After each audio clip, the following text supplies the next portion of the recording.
एक वक्त का किस्सा है। चांद नगर नामी गांव में बिट्टू नाम का लड़का अपनी बीवी छम्मो और माँ बाप के साथ रहता था। छम्मो और बिट्टू दोनों बहुत मेहनती थे। छम्मो गांव के घर जा जाकर चूड़ियाँ बेचा करती थी, जबकि बिट्टू बर्तनों वाली दुकान पर मुलाजमत करता था। एक दिन बिट्टू अपनी फैमिली के साथ बैठा होता है। बेगम, अब्बू और माँ जी, आप लोगों को क्या लगता है कि हम कभी अमीर हो सकेंगे? बिट्टू जी, अगर हम इसी तरह मेहनत करते रहे और माँ जी और अब्बू की दुआएं लेते रहे तो एक दिन हमारे दिन भी जरूर फिर जाएंगे। बिट्टू बेटा, तेरी बीवी बहुत अक्लमंद है। कितनी समझदारी वाली बात की है इसने। हाँ वो तो है, हमारी बहू बहुत सब्र वाली और बहुत अच्छी है, वरना आजकल की बहुएं तो सास ससुर का जीना आराम कर देती है। उसी गांव में मीठे नाम का लड़का अपनी बीवी नसीबो, कैंची और सास के साथ रहता था। मीठा हमेशा की तरह कामचोर था और सोता रहता था। मीठे की सास ने एक बकरी पाली हुई थी, जिसका दूध बेचकर वो गुजर बसर करती थी। नसीबो, जाकर मीठे कामचोर को उठा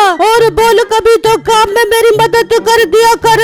अम्मा, वो कामचोर कहीं तेरी मदद कर ही न देते। खैर, मैं जाके उठाती हूँ। फिर नसीबो मीठे के पास आती है। ओ मीठे, उठ, हर वक्त सोता रहता है। मेरी अम्मा बहुत गुस्से में है कि तेरा शोर बहुत है डराम है। ओ मोटी नाक वाली औरत, तू और तेरी माँ ने मेरी जिंदगी हराम करके रख दी है, सुकून से सोने भी नहीं देते। मीठा गुस्से में घर से निकल जाता है और एक जगह से गुजरता है तो उसकी नजर छम्मो पर पड़ती है। छम्मो एक घर में चूड़ियाँ बेच रही होती है। ये देखकर मीठे के जहन में एक आइडिया आता है। अरे वाह, औरतों की चूड़ियाँ और मेकअप का कारोबार तो बहुत अच्छा होता है। इस कारोबार से तो बंदा रातों रात अमीर बन सकता है। मैं अभी जाता हूँ और अपने दोस्त से इस कारोबार की बात करता हूँ। फिर मीठा वहाँ से चल पड़ता है। बिट्टू जिस दुकान पर मुलाजमत करता है उसका सेठ मीठे का दोस्त होता है। मीठा वहाँ आ जाता है। बेटे, आज तुझे कैसे मेरी याद आ गई? कहाँ गायब है आजकल? और सुना, काम क्या कर रहा है तू? बस यार, नौकरी कब की छोड़ दी मैंने। नौकरी में बहुत मेहनत करनी पड़ती है। मीठे भाई, नौकरी में मेहनत तो करनी पड़ती है, इसी चीज के तो हमें पैसे मिलते हैं। और मोटे पेट वाले गेंडे, अपना मुंह बंद करके काम पर ध्यान दे। बड़ा आया मुझे भाषण देने वाला।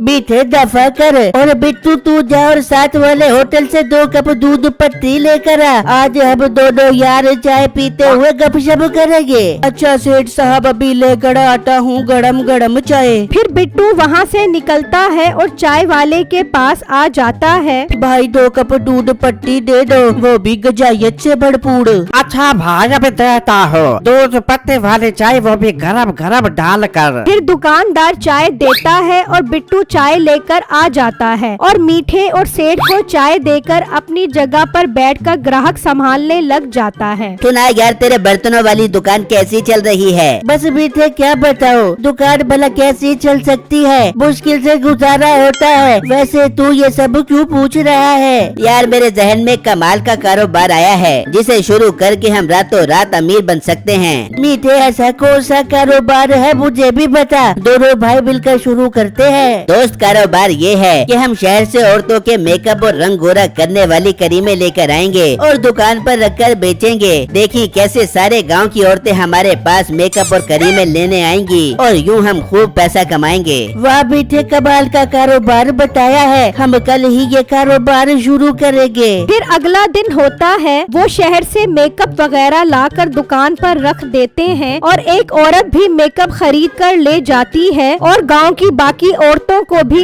इस बारे में बता देती है। इस तरह उनकी दुकान पर औरतों का रश लग जाता है। फिर शाम होती है और बिट्टू थका हारा घर आता है। बिट्टू बेटा, तूने घर आने में इतनी देर क्यों लगा दी? सब खैर तो थी? माँ जी, सेठ साहब ने नया कारोबार शुरू किया है, जिसकी वजह से दुकान पर बहुत रश होता है। बेटा, ऐसा क्या बेचना शुरू कर दिया है जो रश लगा होता है? दोपहर में जब मैं घर आ रहा था तो वाकई तुम्हारी दुकान पर बहुत औरतें जमा थी। अबू, सेठ साहब ने शहर से ऑटो के मेकअप का सामान मंगवाया है, जो ऑटो को काफी पसंद आ रहा है। औरतों के पास इतने पैसे कहाँ से आते हैं? यकीनन ये अपने शोहरों की जेबें खाली करवाती होंगी। छम्मो की इस बात पर सब हंसने लग जाते हैं। फिर अगला दिन होता है, बिट्टू काम पर आता है। मीठा और सेठ पहले से मौजूद होते हैं। ओ मोटे, आज तूने आने में इतनी देर क्यों लगा दी? तुझे तो काम पर मालिक के आने से पहले पहुंचना चाहिए। वो सेठ साहब, आइंदा मैं वक्त की पाबंदी करूँगा और आपको आइंदा शिकायत का मौका नहीं दूंगा।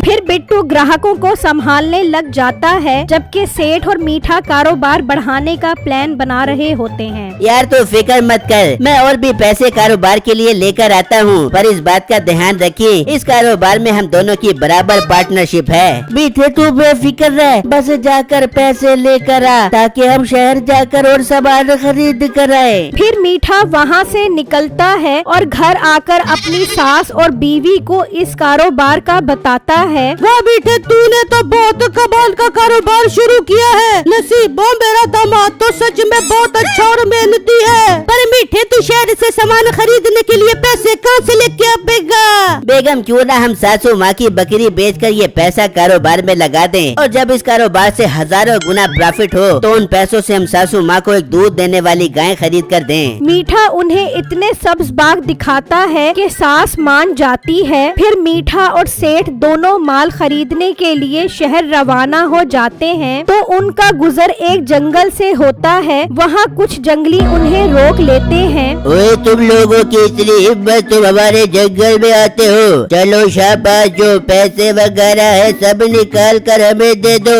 वरना तुम्हें आग में भून कर मजे ले लेकर तुम्हारा गोश्त खाएंगे। ये सुनकर मीठा और सेठ डर जाते हैं और सारे पैसे दे देते हैं। वो शिकारी पैसे लेकर वहाँ से चले जाते हैं, जबकि मीठा और सेठ देखकर बहुत परेशान हो जाते हैं और नाकाम ही वापस गांव की तरफ लौट जाते हैं और दुकान पर आ जाते हैं। मीठे, अब क्या करेंगे? जो भी सामान खरीदने के पैसे थे वो तो डाकू हमसे लूट कर ले गए। मैं तो ये सोचकर परेशान हो रहा हूँ, अब मैं अपनी बीवी और सास को क्या जवाब दूंगा? वो तो मुझे मार मार कर बंदर बना देंगी। वो बातें कर रहे होते हैं। बिट्टू वहाँ आता है और सारे दिन की कमाई देता है, जिसे देखकर मीठे को एक आइडिया आता है। दोस्त, मैं क्या सोच रहा था, क्यों ना हम इन पैसों से और माल खरीद कर आएं। मगर मीठे, ये तो बहुत कम है। हम तो सामान भी अच्छे वाला खरीदते हैं, जो इन पैसों में कहाँ से आएगा? यार तू फिक्र मत कर, हम 2 नंबर माल खरीद कर आते हैं, किसी को पता भी नहीं चलेगा कि हम 2 नंबर चीजें बेच रहे हैं। फिर भी मीठे, मेरा दिल नहीं मार रहा, कहीं कोई गड़बड़ ही ना हो जाए। यार तू फिक्र मत कर, अच्छा सोचेगा तो सब अच्छा होगा और हमारे अमीर होने का ख्वाब भी जल्दी पूरा हो जाएगा। वो दोनों बातें कर रहे होते हैं। बिट्टू उनकी सारी बातें सुन रहा होता है और दिल में सोचने लगता है, ये मीठे भाई और सेठ साहब ठीक नहीं कर रहे, पर मैं क्या ही कर सकता हूँ। सेठ को कुछ बोला तो वो मुझे काम से निकाल देगा। फिर अगला दिन होता है। सेठ और मीठा शहर से सस्ता और गैर म्यारी सामान ले आते हैं, जबकि उसी गांव में चौधरी अपनी बीवी और बेटी के साथ रहता था। एक दिन चौधरी की बीवी और बेटी बाजार आते हैं तो उनकी नजर मेकअप की दुकान पर पड़ती है। मामा जी, क्यों ना हम इस मेकअप वाली दुकान से रंग गोरा करने वाली क्रीम ले? हाँ बेटा, लेते हैं, वैसे भी मेरा रंग काला हो रहा है। फिर वो दुकान पर आती हैं। लड़के, ये बताओ तुम्हारे पास रंग गोरा करने वाली क्रीम कितने की है? मैडम, एक क्रीम की कीमत 500 रुपए है। मैंने सुना है गांव की सारी औरतें ये क्रीम लेकर जाती हैं। क्या वाकई ये कमाल की क्रीम है? मैडम, मुझे क्रीम के बारे में इतना खास तो नहीं पता, मेरा सेठ शहर से लेकर आता है, मैं तो बस एक मुलाजिम हूँ दुकान पर।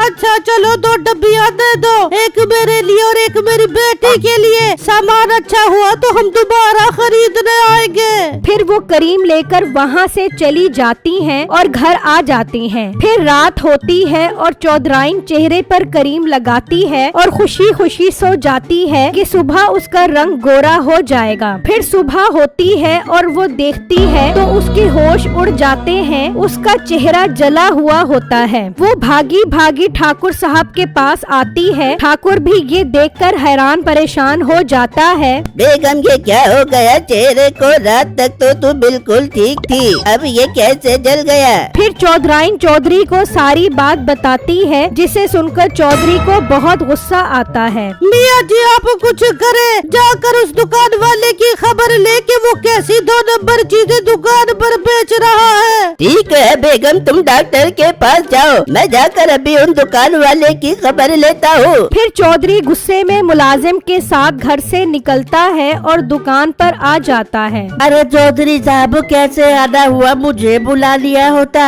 ये सब छोड़ो, ये बताओ दुकान का माल कहाँ से लाए हो? कल मेरी बीवी तुम्हारी दुकान से रंगोरा करने वाली क्रीम खरीद कर गई थी, जैसे ही लगाई सुबह उसका सारा चेहरा जल गया। पर चौधरी साहब मैं तो 1 नंबर माल शहर से लाया था, जरूर किसी और वजह से चौधरानी साहबा के साथ ऐसा हुआ होगा। बिट्टू आखिर बोल पड़ता है। चौधरी साहब मेरा सेठ झूठ बोल रहा है, इसने कम पैसों में ज्यादा माल खरीदा है जो 2 नंबर है। ओ मनहूस लोगो, तुम्हें 2 नंबर चीज बेचते हुए शर्म नहीं आती? हराम खाते हो और हराम अपने घर वालों को भी खिलाते हो। चौधरी साहब इन्हें तो अब आप सजा दे, इनके मुंह पर यही क्रीम लगाकर पुलिस के हवाले कर दे। फिर वो मीठे और सेठ दोनों के मुंह पर करीम लगाते हैं और पुलिस के हवाले कर देते हैं। इस करीम की वजह से उन दोनों का चेहरा जल जाता है। ये उनके लिए सबसे अच्छी सजा थी। चौधरी बिट्टू के सच बताने पर बहुत खुश होता है और वो उसे इनाम में पैसे देता है और बिट्टू उन पैसों से 1 नंबर मेकअप बेचता है और उसके पास रश लगना शुरू हो जाता है।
झोन रिहर्सल प्रेक्षक गेम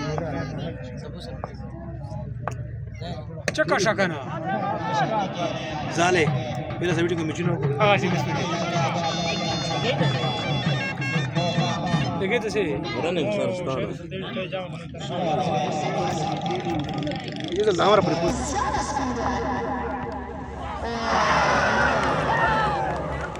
Oh.